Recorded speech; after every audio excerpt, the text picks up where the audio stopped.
It's noon on Tuesday, April 30th, I believe. It could be 29th. Yeah, 29th, 2025. Here in Northeast Texas in beautiful Lazy Cow Farms. Or I should say beautiful Northeast Texas here on Lazy Cow Farms.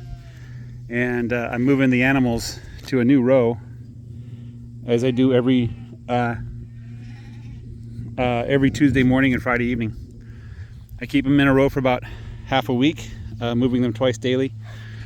And I've started this last row that I started on Friday afternoon.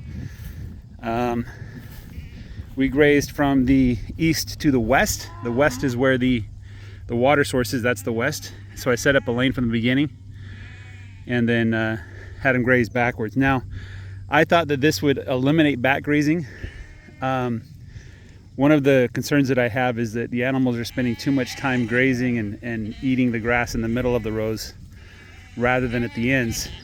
And when I come out here this morning, the animals were all in the middle of the row. They're jumping over that wire. I don't want to encourage that. At least they're sticking together, right? The animals were in the middle of the row where I wanted them to graze on Sunday evening and Monday morning. So I think what I might do is set up back fencing as I go down the row.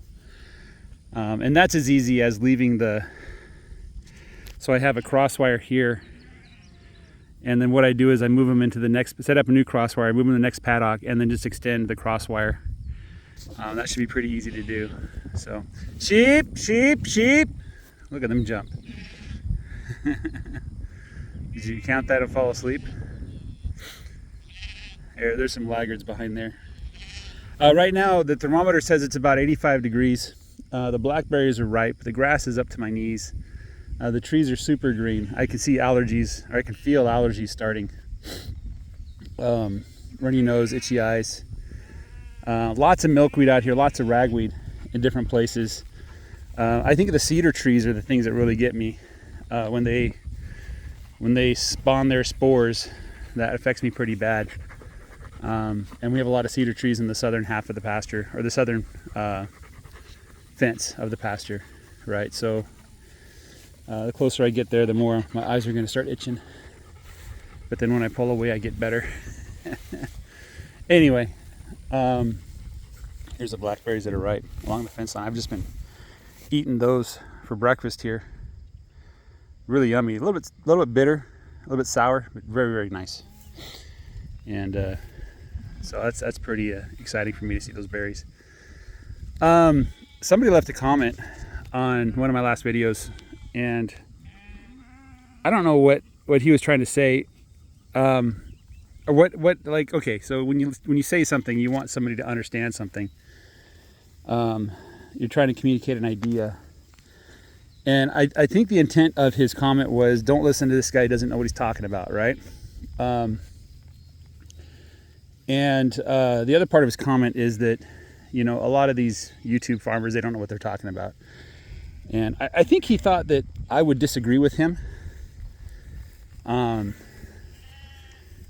in fact I wholeheartedly agree with him. And one of the things that I've tried to do in my videos is I've tried not to state facts that aren't obvious or that aren't like self-evident or, objective, right? So like the grass is up to my knees. You can measure that, pull out, how tall is my knee, how tall is the grass? You can measure that.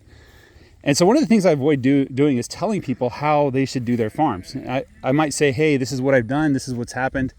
I might even say, this is why I'm doing what I'm doing. These are the reasons why I'm doing it, which I think to some people sounds like I'm trying to persuade them to do what I'm doing. That's not my intent, right? My intent is to explain why I'm doing what I'm doing so people understand the reasons.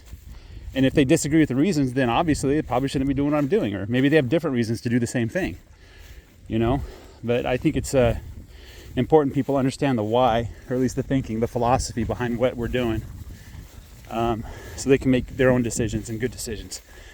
And so in the case of the pharmaceuticals, the vaccines and the antibiotics, my decision is not to use them. And the reason why is because I don't want to. That's ultimately the reason, Oh, look at this poor guy with that overgrown hoof. It probably broke or something. Yeah, But one of the important reasons why I don't use antibiotics and vaccines and stuff is I believe there are side effects. And those side effects aren't very good, you know? And I want to avoid those side effects. Now, you might think that because I'm deciding not to use these things that I'm condemning some of my animals to die when they don't need to. That would require you to believe that the antibiotics and vaccines actually save lives. Okay? And I don't know where you're getting that idea from. I think it's something we're told to believe. That people who don't believe that and people who question that are treated as if they're, ignoramuses. And you use ad hominem attacks on them, comparing them to flat earthers and stuff like that. You know what I mean? And that just shows the weakness of their argument. Like, if you have a good reason why you believe antibiotics and vaccines save lives, then go ahead and present them. Show us the data.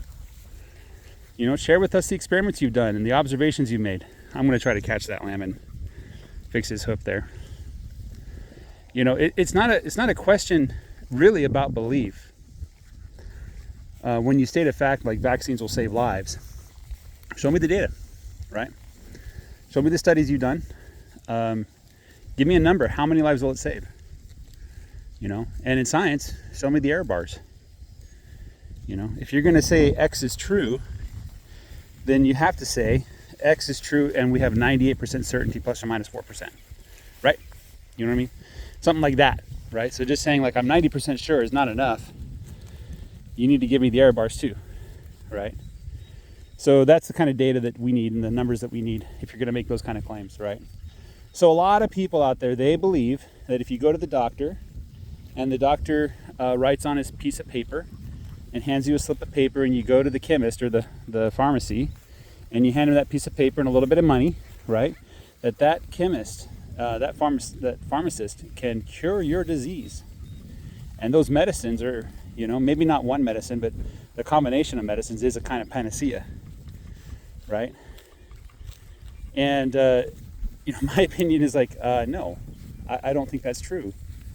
Or if it is true, I don't think there's evidence of it, So that's kind of the point that I make, is I don't know. And I try not to tell people what to do.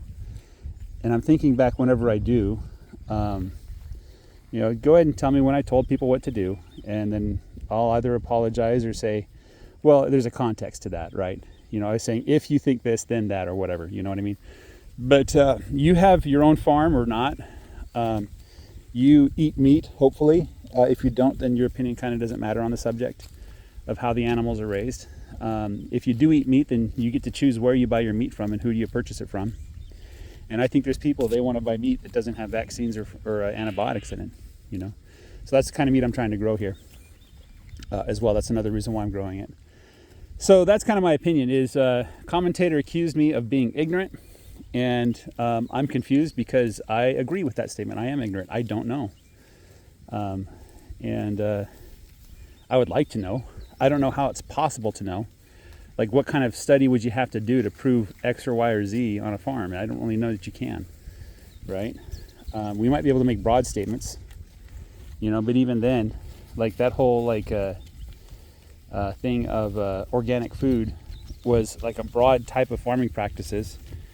And it ended up just being conventional farming practices, with minor changes. And then there's supposed health benefits, but when people started measuring it, they couldn't find those health benefits. No, this cow wants to get some water. I want to get him back in the row. So guys, I got to go. Take care. Bye-bye.